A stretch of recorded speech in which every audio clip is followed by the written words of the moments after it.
They say April is the cruelest month, but Ramadan is worse. It doesn't come round till March this year, and then we'll need a hearse. Because jihad ain't what they say it is. It's really a global curse.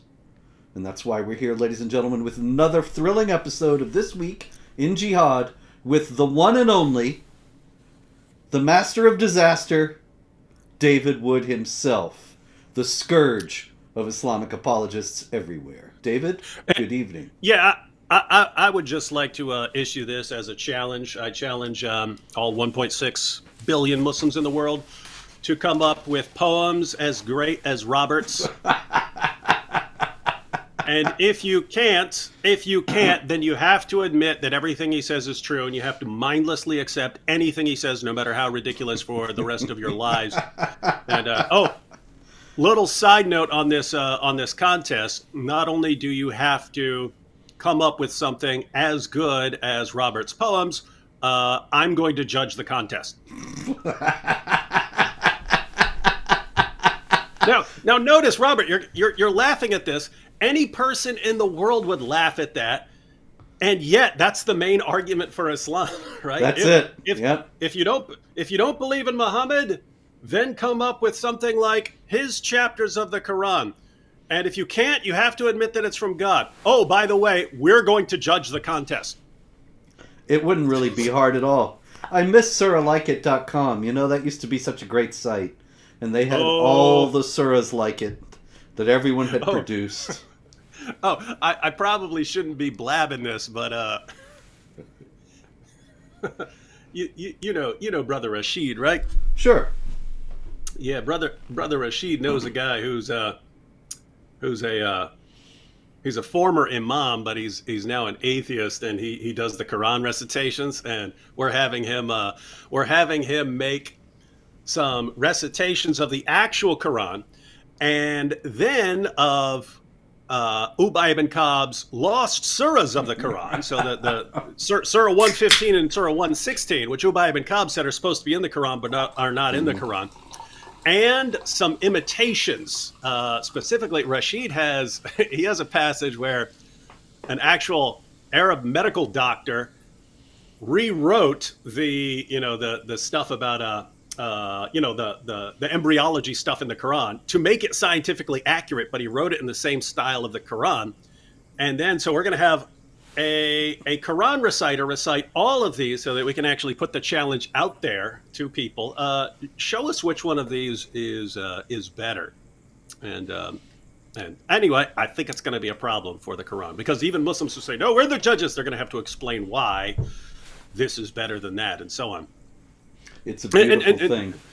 And by the way, we've talked about this challenge before, and how silly it is. Even like the satanic verses. According to the satanic verses, Satan can imitate the Quran so perfectly that it fools even Muhammad himself and all of his companions. Even if the verses are promoting polytheism, Muhammad can't tell the difference. He just delivers them.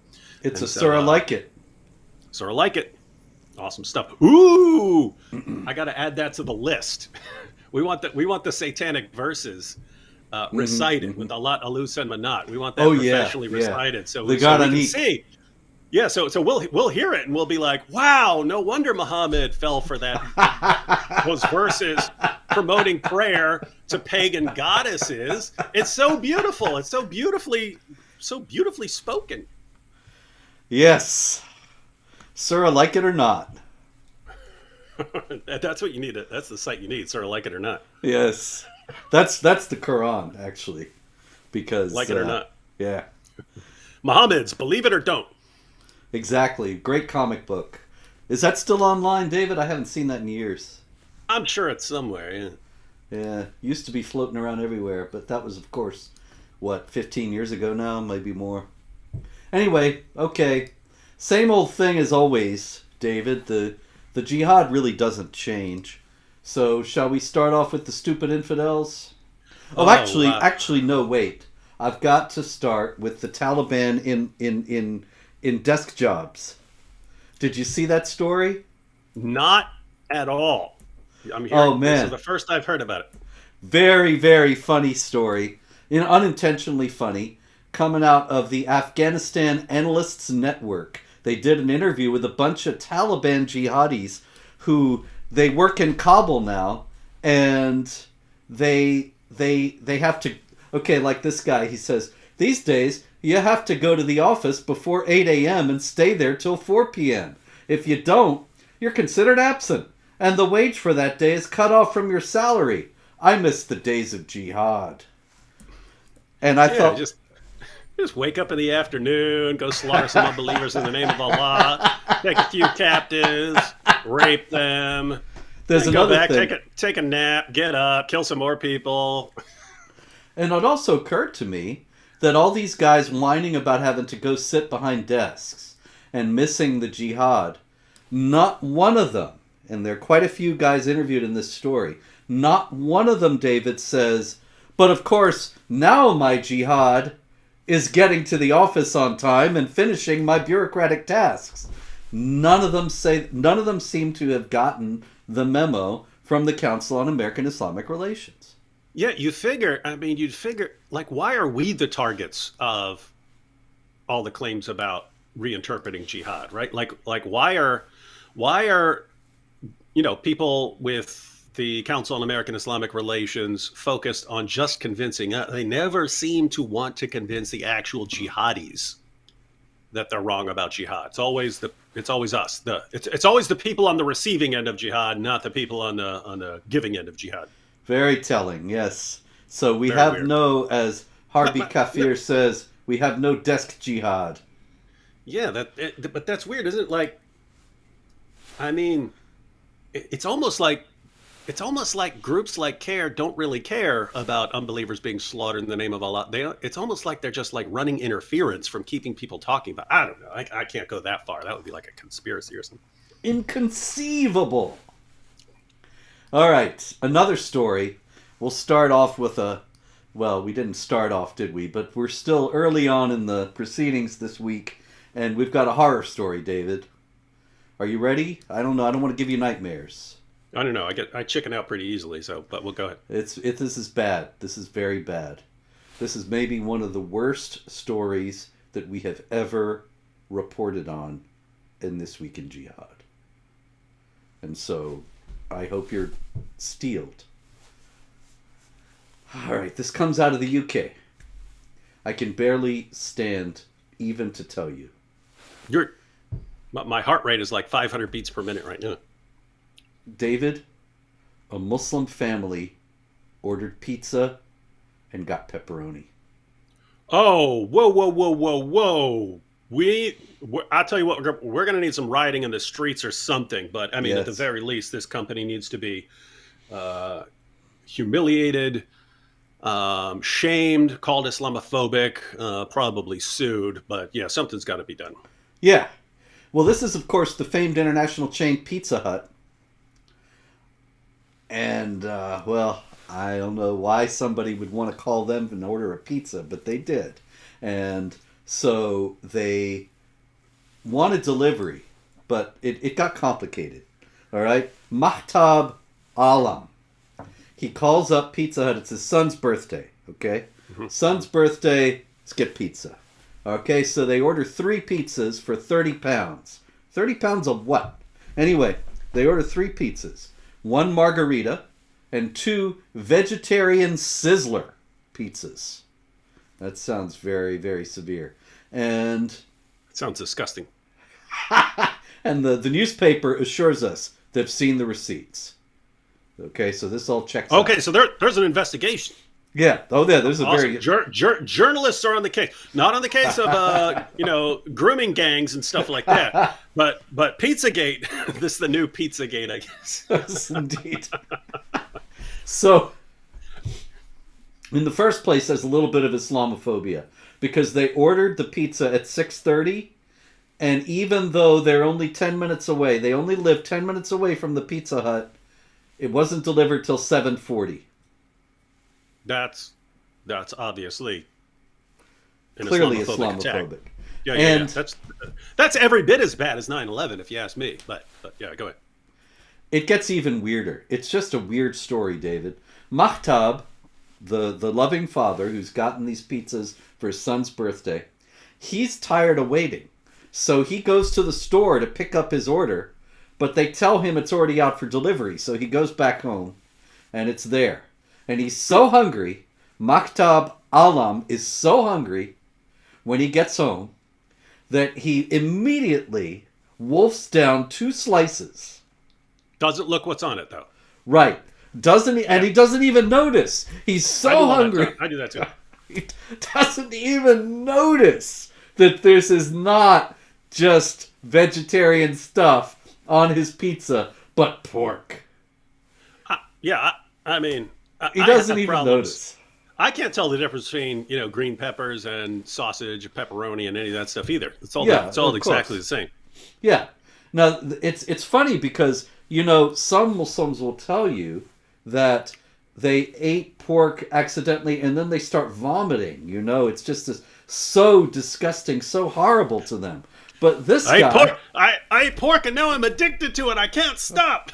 Yeah. He eats a slice and it's so great. Hey, this is good.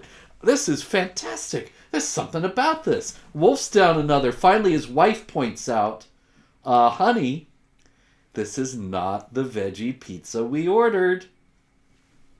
It's full of chicken. It's full of beef. It's full of bacon. It's a veritable meat feast, ladies and gentlemen. And so, Mahtab Alam, get this. He says, being a Muslim, consuming pork is one of the worst sins you can commit. Okay? And then he says, we have no space for forgiveness. And now we feel violated.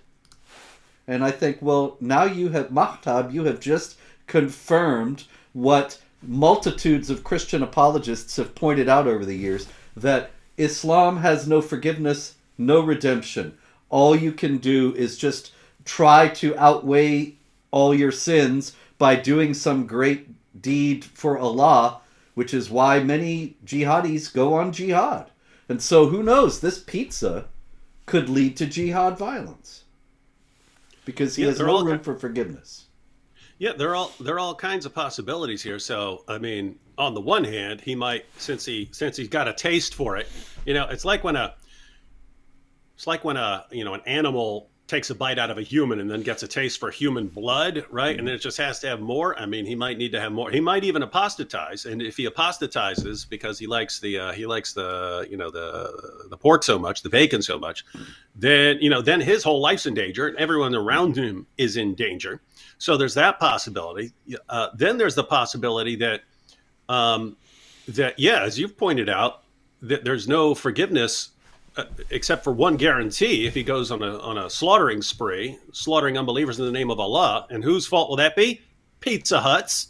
Pizza Hut's. So they'll be responsible for all the terrorism and jihad. I have to correct him though. I mean, if he is a Sunni Muslim, there is forgiveness, because Muhammad said in multiple passages in Sahih Muslim and 110 Ahadith Qudsi that if you've committed sins, even as heavy as a mountain, you don't have to worry, because Allah will just punish Jews and Christians for those sins. Allah will have the angels lift the sins of, in this case, eating a bunch of bacon, off your back, put those sins on Jews and Christians, and Jews are not going to like having to pay that penalty, may I add.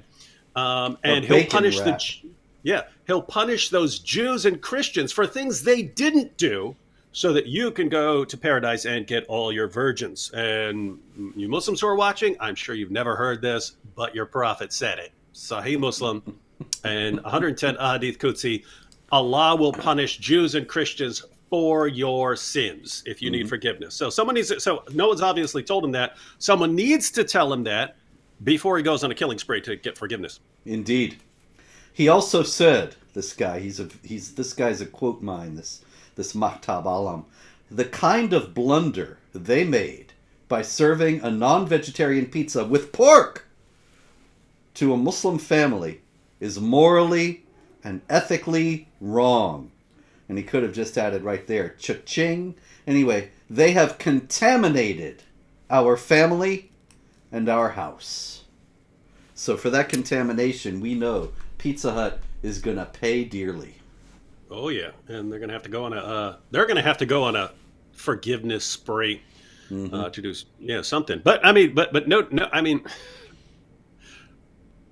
notice all the ridiculous problems that arise. First of all, has anyone in the chat who's ever ordered pizza in your life ever not had an order mix up at some point from pizza delivery people? They go out, they're delivering three or four, they're delivering 3 or 4 orders and they mix one up. So there's that. But on the other side, I mean, notice, when you're ordering this vegetarian pizza, do you really think that they're not cooking in the same spot where they're cooking pork and that the pork is touching everything? I mean, Muhammad had rules about that, about using vessels from people of other religions and so on. So, I mean, if you don't care enough, in other words, if you're saying, hey, yeah, cook up those vegetables on the same thing, you're cooking all that pork, you're getting some pork already. You're already getting pork, ladies and gentlemen. You're already getting pork. Just little tiny amounts. So you just got a little more than you bargained for. My goodness, it's just a spiraling nightmare. All right. Someone, David YouTube here said, I've never gotten an order right. Wow. There you go. I've had that. Yeah, we order pizza and they probably get the order right maybe between a half and 2/3 of the time. Other than that, there's always something wrong. But I can recommend our local delivery then, David, because they very rarely get the order wrong. But it has happened, and I know it's just because I'm Islamophobic. It is. Anyway, out to get you. That's why it is. Stupid infidels. Let's see. We have in Norway of course, our friend. Actually, I don't know the man, and I shouldn't say that because people will think that I do. But anyway, Rasmus Paludan, the famed burner of the Quran, and once again, I have to say I'm not really a fan of burning books, but I understand that when people are telling you we're going to kill you if you burn the book, that it's an important defense of the freedom of expression, just like we had our Muhammad cartoon contest in Texas in 2015 for the same reason. So anyway, he's going around burning the Quran all over the place, and he was going to do it. One second, because I'm confused here. So you said Norway. Where's this guy actually from? Because I was hearing he's Norway. From Denmark. I was hearing Sweden. No, okay, he's from Denmark. He actually travels around Scandinavia doing right. that. Right, exactly. Okay. He's from Denmark. He did it initially in Sweden. They allowed it in Sweden. He's done it a few other places now. And he went to Norway to do it there, and they banned it. The police banned it after the Turkish Foreign Ministry summoned the Norwegian ambassador to complain. And so I think this is a dangerous precedent because the Western authorities are giving the impression to people like the Turkish Foreign Ministry and others that they can get what they want by violent intimidation and demand that the West adopt Sharia on the basis of violent threats. And here we are. Isn't this wild? Like I'm 1/4 Norwegian. My grandma was Norwegian, and she had like statues of Vikings all over her house, and was very proud of the Viking heritage. And now the Norwegians are like the biggest pansies in the world.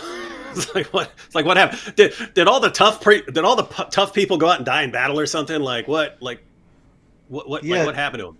You know, I don't really understand that about Norway because actually Norway was occupied by the Nazis during World War II, and there were battles there, and so you would think that, that's not all that long ago. I'm thinking about that in comparison to Iceland. I spoke in Iceland in 2017, was poisoned by one of the wonderful people there, and while I was there, this one guy who was involved in the group that had brought me there, actually said, I'm very worried about the future of the country because we haven't had to fight for 1,000 years. And nobody knows what it's like to be in a war or be in civil strife and conflict. And I can understand that about them there, but Norway's another matter. Anyway, in Britain, there's some very interesting stuff going on regarding the Prevent program. One second before I Yes, sir. forget, because as you pointed out, these are the things that can play out. That Norway just sent a message. Norway just sent a very loud message about how you get what you want. So we need to monitor that for the future, because I'm guessing the next time someone is going to hurt some feelings in Norway, going to be a big backlash against that, because they know, aha, these people will back down. Indeed. And so the bigger the fuss they make, then they know they can get the results.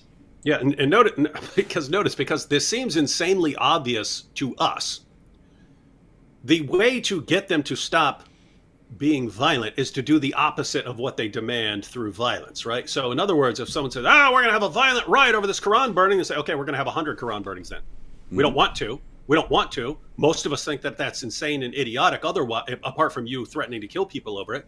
But if you do, if you go on a violent spree and start burning cars and stuff like that, we'll burn 100. If you get violent over that, we'll burn 10,000. We're just gonna keep upping it until you realize that violence is not the way to get what you want. Instead, it's you're getting violent and burning cars and stuff over this. Well, tell us your list of demands and we'll do what you want. Yeah, It's insane. Human nature is very strange, David. I once had a friend who was so disgusted about the Muhammad cartoon riots that he said, I'm going to go on YouTube and burn a Quran every day. And every day I'll do it and make a different video. This is, of course, many years ago, before YouTube got quite as censorious as it is now. And he never did it, though. And then when I did the Muhammad cartoon contest, he was appalled and said, I can't believe you did that. And I thought, shame on you. Wait a minute. Something doesn't compute here. But anyway, that's the way human beings are. In Britain, we have the Prevent program. It's been in place for years. It's a silly, politically correct program that is designed to prevent terrorism by, in part, by teaching Muslims the true peaceful Islam. And so it's based on falsehoods to start with, and denies the true derivation of jihad violence. And now there has been a comprehensive report on it made, and the report says that part of its failure is that it has been treating jihad as mental illness and not dealing with it as an ideology. Where'd they get that idea? Yeah, I think, wait a minute, is somebody secretly reading Jihad Watch over there, or watching David Wood videos, or who knows what? But it's funny because, of course, this is exactly what we've been saying for years, and now, in response, of course, the same thing is happening, because Muslim organizations in Britain are saying, oh no, this report on Prevent is Islamophobic, and it's better just to shut the whole thing down, rather than recast it as being actually anti-jihad. And so I don't think Britain's going to get any better on this. No, but I mean, as you say, we've been talking about this for a while. How obvious is this? They keep saying Islam's a religion of peace. It's as clear as day. If anyone kills a man, it's as if he's killed all mankind. There's no compulsion in religion. There's no way you could get violence out of this unless you're insane. And therefore, when anyone goes out and says, Allahu Akbar, I'm slaughtering these unbelievers in the name of Allah, ha ha ha ha ha ha, and here's why I'm doing it, and here are the passages, well, he must be insane, because the only person who could conclude violence out of that book would be an insane person. And so they treat it like a mental illness, and then it doesn't work, because these guys aren't getting it because of their mental illness. They're getting it from reading their sources and from from their sheikhs and imams who are proclaiming this stuff, and even from YouTube and Twitter, where the Dawagandists are proclaiming jihad quite openly. And so it doesn't work. Their programs don't work. And then when it's, hey, we need to treat this as an ideology, because even if you wanted to say it's not true Islam, it's still an ideology that you need to really go through and show people how they're completely misunderstanding the clearest commands in the Quran and Hadith. Fight those who do not believe in Allah.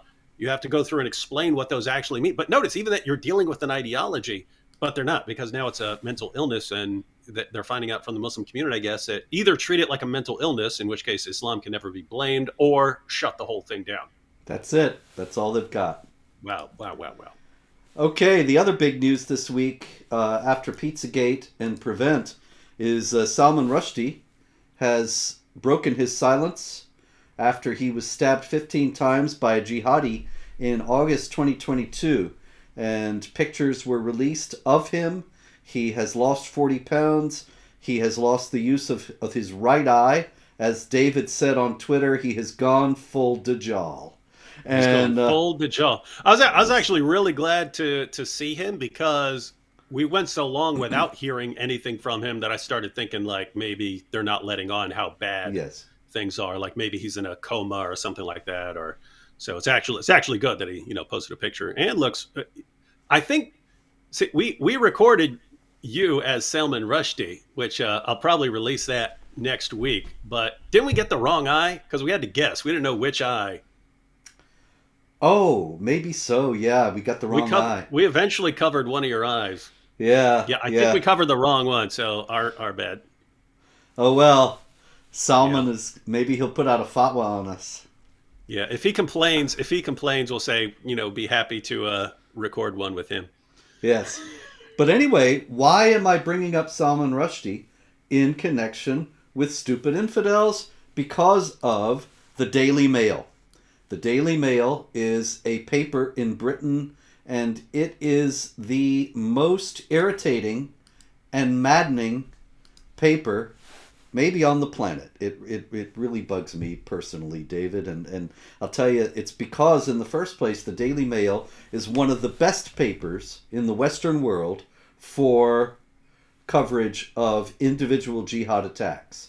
But when it comes to explaining what the ideology is behind those attacks, then the Daily Mail is not only all wrong, like every other paper in the world, but is aggressively wrong, aggressively false, and often defamatory against defenders of freedom against jihad.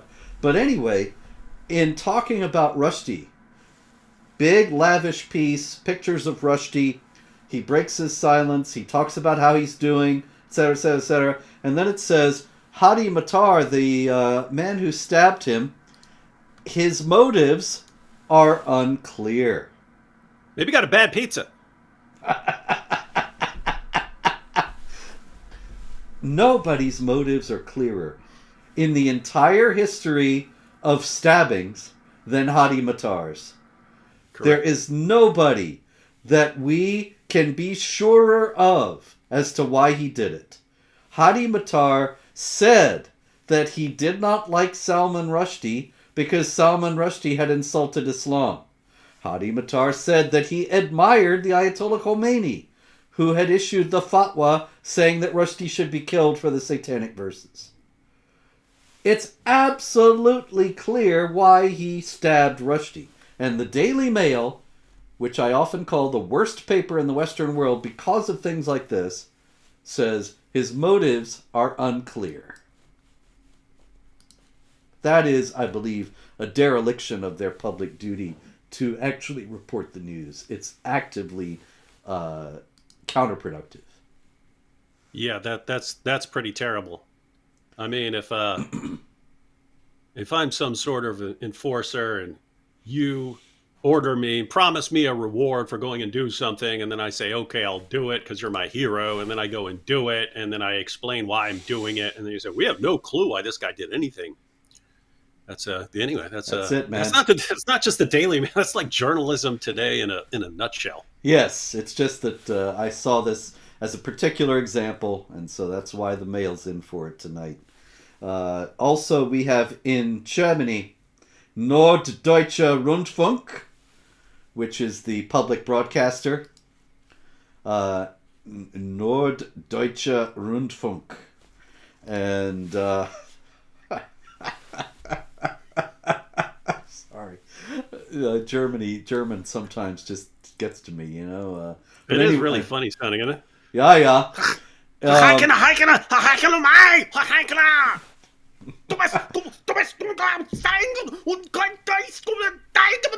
what they Yeah. sound like. I just actually watched the other night Charlie Chaplin's classic movie, The Great Dictator, where he brilliantly lampoons Hitler, and he does exactly what you were just doing there, and does this fake German that with Hitler's ranting. It's marvelous. I think all of you, if you haven't seen The Great Dictator, you really should see it. Great movie. I still haven't. I've never seen a Chaplin movie. That's. Oh, you got it. I'll watch that one. Oh yeah. Anyway, the Norddeutsche Rundfunk, there were 2 teenagers killed and several more injured in a knife attack committed by a stateless Palestinian, that is a Muslim migrant, an asylum seeker who had lived in Germany since 2014. Ibrahim A. didn't speak German, stabbed 2 people at random on the train, and the Norddeutsche Rundfunk is under fire now, actually, for avoiding, quite deliberately, giving any detail of the case that would have given anybody the impression that it was Muslims or migrants who did that. They very much want to keep people from being angry about the massive influx of Muslims into the country, and they do it by not telling people the full truth about crimes committed by them. And notice the hypocrisy, because they'll blame British people in a heartbeat for a knife, like they'll make songs about it. You remember the song "Mac the Knife"? Yep. That was actually they made a cute American version, but the German version was about the British people, and it's und Really? der Haifisch mit der Zähne und sie trägt im Gesicht. This is great. David Wood performs the Threepenny Opera. Yeah, and then it's und Machit der hat ein Messer, doch das Messer sieht man nicht. The Germans who are watching will appreciate that. I don't even know if they're familiar with that song anymore, but Yeah. For the best rendition of Mac the Knife, ladies and gentlemen, consult the great Sonny Rollins album Saxophone Colossus. You will not find a better rendition of it than that. Saxophone Colossus, Sonny Rollins. Anyway, get to some jihad in the United States, shall we? We don't often hear about jihad in the United States, but in Ohio, we had a young man named Nasser al-Madawji. Al-Madawji. He was born in Iraq, became a U.S. citizen, and he planned to sneak into Afghanistan, which is kind of interesting because a lot of people trying to sneak out of there. But anyway, sneak into Afghanistan and join ISIS, or as it's called, ISIS-K, the Islamic State Khorasan province. And he wanted to get military training from them, learn how to make a car bomb, kidnap tips, and break into homes. He would learn all that and come to the United States and go on a jihad spree. Nasser al-Madawji, but he was caught, and thus one bullet was dodged. Meanwhile, we have another kind of curious case out of New York City. Victoria... New York City? New York City! New York City? Of all places. I mean, Ohio, sure. Rivka Barry was from Ohio. We know that's a hotbed. But New York City, why, it's unprecedented. In New York City, Victoria Jacobs, also known as Bahram Talipov. I don't understand that. It doesn't explain it in the news story. How is it that you have this woman named Victoria Jacobs, a.k.a. Bahram Talipov? But anyway, used cryptocurrency to provide financial support to jihad terror groups in Syria. And then there's the case, and this is a very strange case, David. Did you hear about Ruslan Muradovich Asainov? I did not. Ruslan Muradovich Asainov was actually a stockbroker on Wall Street. Another New York City story. He was from Kazakhstan, but according to the news story, He was not a Muslim. He converted to Islam. Now, Kazakhstan is nearly 70% Muslim. That means, obviously, that there are 30% of the people who aren't Muslim, and apparently Ruslan Maratovich Asainov was one of them, but he converted to Islam in New York City. And according to his now ex-wife, he says that when he converted, he began to watch a lot of online sermons of jihad preachers. He began to get very fanatical. Ultimately, he left his family. He had a little daughter who's a toddler. And although he had doted on her before, he abruptly left, made his way to Syria, joined the Islamic State, and became a sniper for the Islamic State, for ISIS. And he was very proud of this. He actually left his ex-wife voicemails from Syria. One of them, he says, "Have you heard of Islamic State? Right, ISIS. Do you watch news on TV? That's where I'm located. I am one of its fighters. We are the worst terrorist organization in the world that ever existed." And to his old friends in New York from his stockbroker days, he sent pictures of himself in wearing camouflage and holding a rifle over the dead bodies of people he had killed. He sent another one a list of prominent battles in which he said he had fought, and he asked for money because he said he needed a night scope for his rifle. He called his mom, David. He called his mother. Can I get a night scope? Ma, can you send me a night scope for Christmas? I mean Ramadan. He says, no, he says that her son doesn't exist anymore. He called her up to tell her that. He was now a mujahid who fought and killed on divine command, didn't regret it, and would be fighting until the end. And he said, "I will never change this path, even if they give me freedom 1,000 times. Do you understand?" His mom's response is not recorded in the story, but I thought that's interesting. Do you understand? That's exactly what he should have asked the American authorities, and if they'd been honest, they would have had to say, "No, we have no clue. Yeah. It's a religion of peace." Yeah, journalists would say, he's obviously snapped because couldn't be sane with it. But why brag about being the worst terrorist organization? Wouldn't you want to be the best? I think that's what he meant. Like, they're so bad.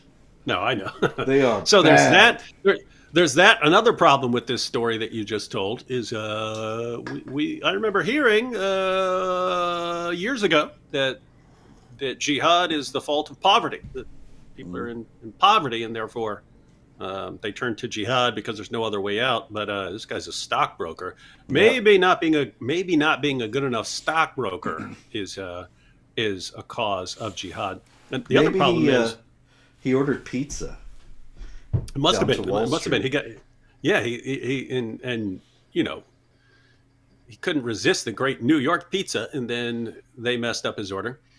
But the other thing is, Kazakhstan. It's in their theme song. It's the greatest country in the world. Though the worst. Kazakhstan is the greatest country in the world. All the other countries are run by little girls. Is that guy? Borat? That's Borat. Yeah. Yeah, that was Borat.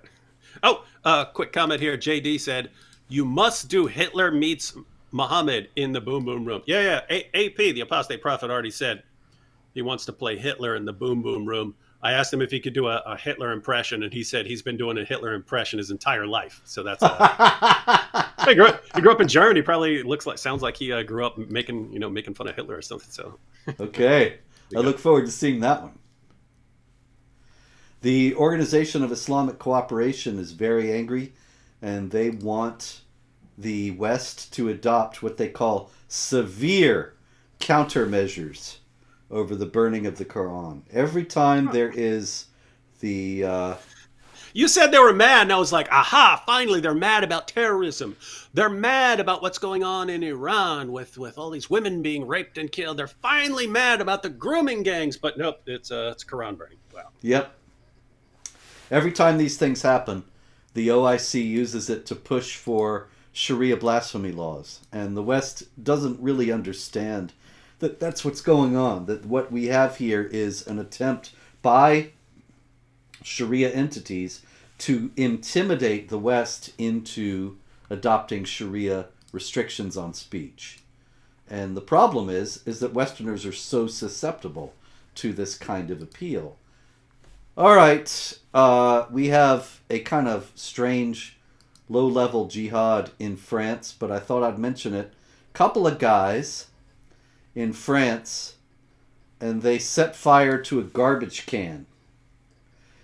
They've got knives, but they don't stab anybody, but they were screaming.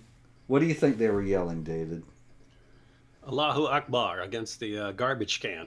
Yes. They went jihad against the garbage can. The cops came. They arrested them. I don't know what they were up to. It's a very strange story. I do. It's pretty obvious. You know, something got lost in translation about something being the worst of creatures or something like that. And these people, their imam told them, these people are garbage, and then they decided to wage jihad on garbage. Oh, okay. Something along those lines. That. Okay. I believe it. All right, what do we have here? I had some others queued up. I tell you, every week, David, I do a different organization, hoping to find one that actually works, and never have done so yet. You don't have to tell me. I mean, if it's more than like 3 or 4 tabs, it gets pretty confusing real quickly. Oh yeah. Okay, we have in Britain an asylum seeker from Iran, Shaheen Darvish Narenjban. And he was taken in by an 87-year-old woman named Brenda Blaney. And where did he stab her, David? I'll go with old lady's neck for 200. Old lady's neck for 200 is correct. He stabbed her in the throat, slit her throat, killed her, and he has been diagnosed as a paranoid schizophrenic, so he will not be prosecuted. Because everybody knows that it's only madness that would lead somebody to do such a thing. So that British organization was correct. It's all about being crazy. That is correct. Sudden jihad syndrome. Yep. Oh, speaking of Islamo-pandering, David, and ignoring the reality of jihad and pretending it's something else, Pakistan has followed up charging me with blasphemy last week with banning all of Wikipedia this week. And I looked around. They have an entry on Muhammad cartoons on Wikipedia, but they're about this big. You really have to work hard to get offended. They're too small to see. But anyway, it's there, and so Wikipedia, as woke as it is, has been banned by Pakistan. I think I saw today that got overruled or overturned or something like that. I could be wrong about that. I just saw people tweeting that had been. Oh, so Wikipedia is back in Pakistan? I'm not sure that's a blessing. I saw that. I'm not I didn't see it in an actual article. I saw someone tweeting that. Okay. I'll look into that. We'll be back on that next week, ladies and gentlemen. Isn't it crazy? Because by the way, way back in the day when you looked up like Muhammad and Aisha and stuff like that, it would cite, like, I'm sure it was citing you, but I mean, I saw me being cited on Muhammad and Aisha and things like that, and linking to articles from Answering Islam and stuff like that. And pretty soon they started scrubbing all that stuff, but wasn't enough. All you could do is praise. All you could do is just praise Muhammad all day, or yes. Yeah, that's all. I remember that actually when people would say, hey, I went and looked at Wikipedia and you were the source, and then they at some point made a decision that was no Islamophobe, so-called, were going to be cited. Anyway, here's a moderate Muslim story out of Russia. Aslanbek Ezhayev, who runs a publishing house called the Ummah Publishing House. And he was a very prominent publisher, large-scale publisher, but he's been listed as a terrorist and has been arrested for sending 34 million rubles, which is $483,200, to ISIS contacts. And also it seems that he has published material such as Bukhari and other hadith collections, which the Russians are now saying are inciting to terror. Wow. Yeah. It's wild. It's for me the main issue is consistency, right? I'm not in favor of banning anything, but when you start saying we're banning, like Canada, we have to ban criticism of this because it could create animosity towards something. Well, great, that we know for a fact the Quran and the Hadith do that all the time. Why is that not banned? It's because they keep creating this system where you've got all these calls for beheading people and striking at their necks and killing apostates and beating women and so on. And all that stuff for some reason gets a free pass. You could do that all day long, even though people are actually killed over that. But if you criticize it, if you say, no, I actually have a problem with that, I think Bukhari and so on, because of these commands to kill people for Allah, lead to violence because they do, and the people who are killing people are citing those sources, and then it's by criticizing that someone could take that as a call to violence, so you have to shut up, but not the people who are calling for jihad. They get the free pass. I get that every day, David, on Twitter. Somebody says on some news story or other, you just, you pathetic, sad man, you hate Islam. And I think they're all upset with me. But I never see them get upset with ISIS or with whatever the news story is about. It's only the reporting of it that drives them crazy. Yeah, Robert. I mean, have you ever said, fight those who believe in Allah? You ever said something like that? Nope. Have you ever said, if anyone leaves my religion and converts to Islam, strike off his head? You ever said anything like that? Nary a single time. Have you ever said something like, I've been commanded to fight people until they say Allah is not God and Muhammad's not his messenger? Never have said that. No, but you have all of these commands which are commanding the reverse, killing apostates, killing unbelievers, and so on. And it's free pass for all of that. It's a mystery. I got another one relating to a lot of the stuff we've discussed here tonight. Ramzan Kadyrov, the leader of Chechnya. And he has... There's a leader in Chechnya? Yeah, actually, he's a client of Putin. He's a Muslim. He is very hospitable toward jihadis, but he keeps Chechnya loyal to Russia, not waging jihad for independence, and so Putin is in his corner. And Ramzan Kadyrov has said that he wants to punish Rasmus Paludan, the Quran burner. He says, for me, such provocateurs are the real terrorists from whom a healthy society needs to be freed. So remember, let's keep this in perspective. He's talking about that a guy who burns a book, of which there are billions and billions of copies in the world, is worse than people who actually commit mass murder and kill large numbers of human beings. Yeah, Wyatt, the guy who his channel is House of Hikmah. AP came up with the little trolley dilemma, where the classic trolley dilemma is something like a trolley's about to run over 4 people or 5 people or something like that, but by diverting it, if you push a lever, you can divert it, and then it will kill one person. And so the situation is like it's meant to make you think about your moral theories and so on, because you'd say, oh, okay, well, if I go that way, in a utilitarian sense, well, if I go that way, it's killing fewer people, and therefore it's better. But at the same time, that guy wasn't going to die, and now he's going to die because of your decision and so on. So you get into those. But AP came up with the Islamic version, which a trolley's about to run over 5 people. or you could divert it and it will run over a copy of the Quran.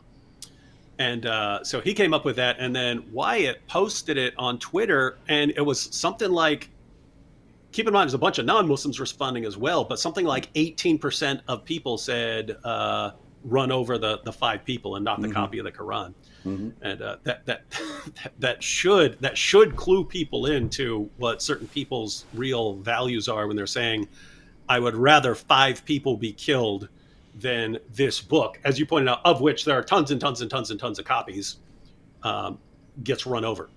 And for some reason, it's not a concern to many people.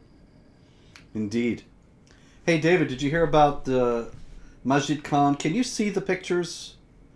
I know I ask you this every week. If I put up a picture, can you see it? No, we somehow went back to the regular view and not the there's a different view that you clicked on, but I can go over to the YouTube page and see it. I clicked on something? I ain't changed nothing. Yeah, that's what I mean. We keep changing stuff, and then yeah, it goes back. I don't remember where it was. Anyway, sorry about that. I don't see the picture over on YouTube either, though. Oh, I don't have it up yet because I wanted to see if you could see it. Well, then I don't know. This is Majid Khan. Oh yeah, I see that. See, was it? Majid Khan was one of the high-level jihadis who was in. Looks like my head is the top of his hairline there. There you go. Right. Majid Khan he was one of the high-level jihadis in Guantanamo. He was there for 20 years.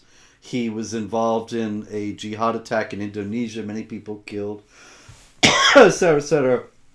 He was freed this past week, and a lot of it was on humanitarian grounds that he claimed mistreatment and so on.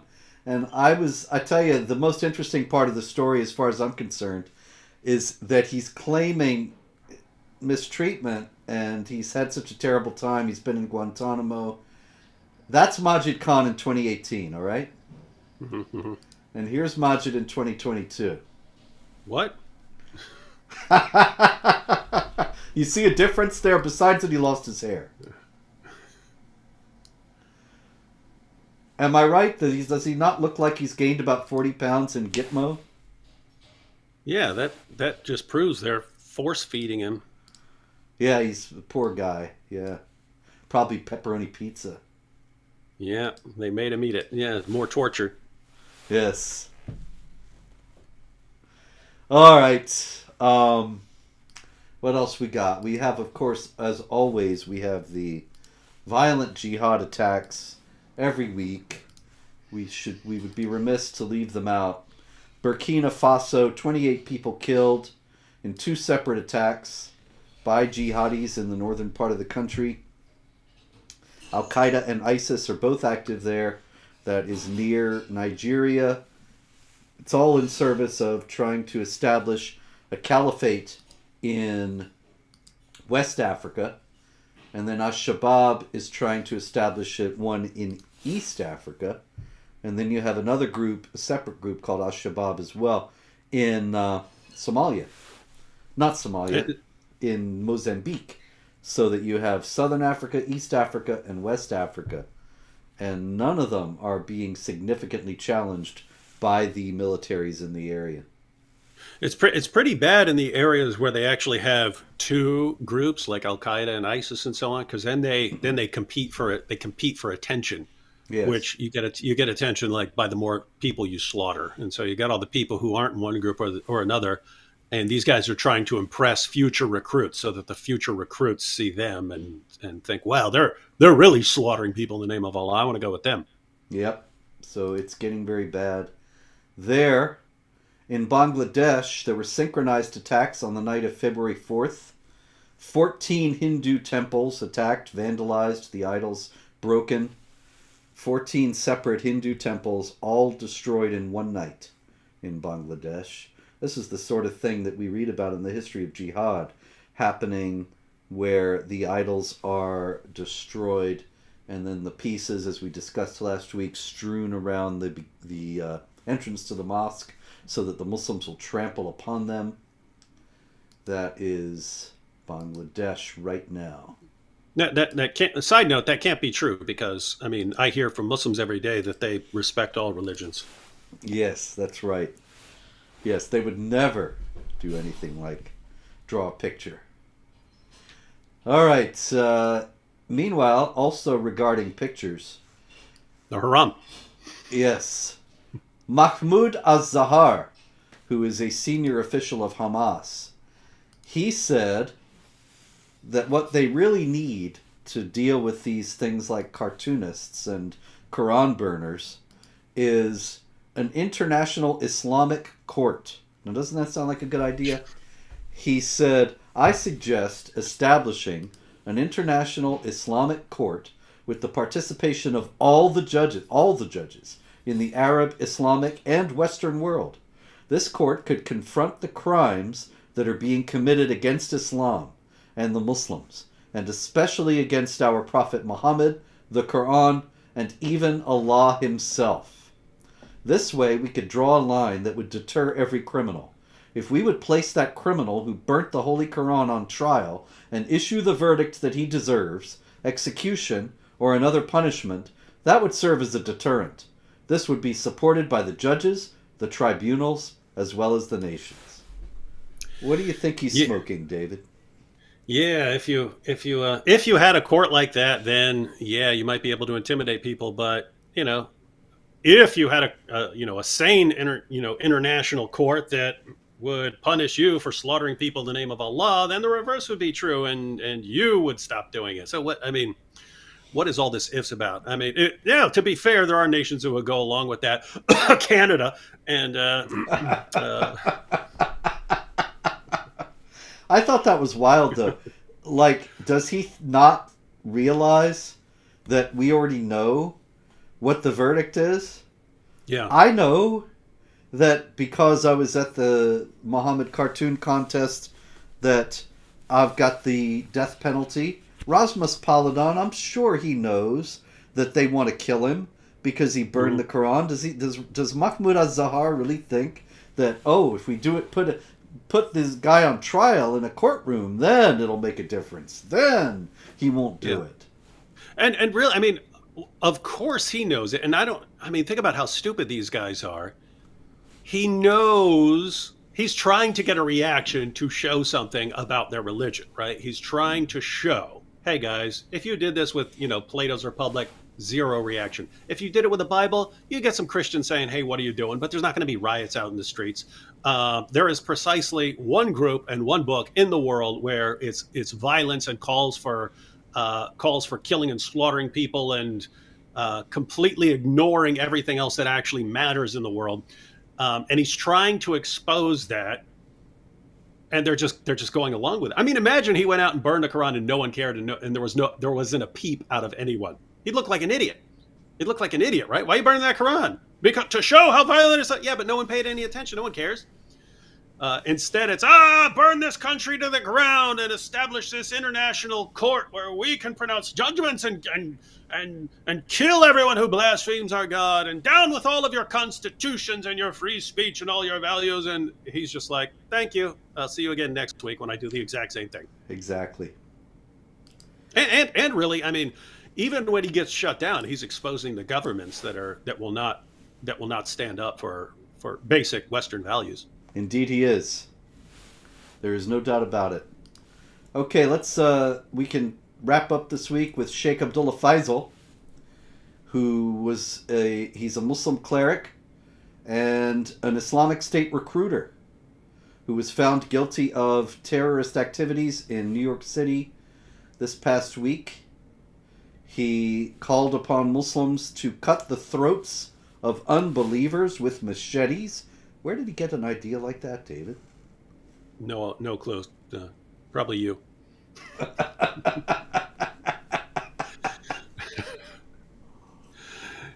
See, guys, I was on my way to the gym to wage jihad, and I was watching this Robert Spencer guy. Yep. That's what happened. Poor Sheikh Abdullah Faisal. If you'd only read the Quran. I was heading to the gym to wage jihad on that squat rack. And then on the way there, I was listening to Robert Spencer. It's a terrible thing. So anyway, he's been convicted of misunderstanding Islam. And that's where we'll leave it this week. Ladies and gentlemen, may God bless you and keep you safe. Avoid the jihadis. And we will likely be back with more jihad next week. Unless there is massive reform and a massive change, massive repentance in the Islamic world. So watch for that. Thank you very much.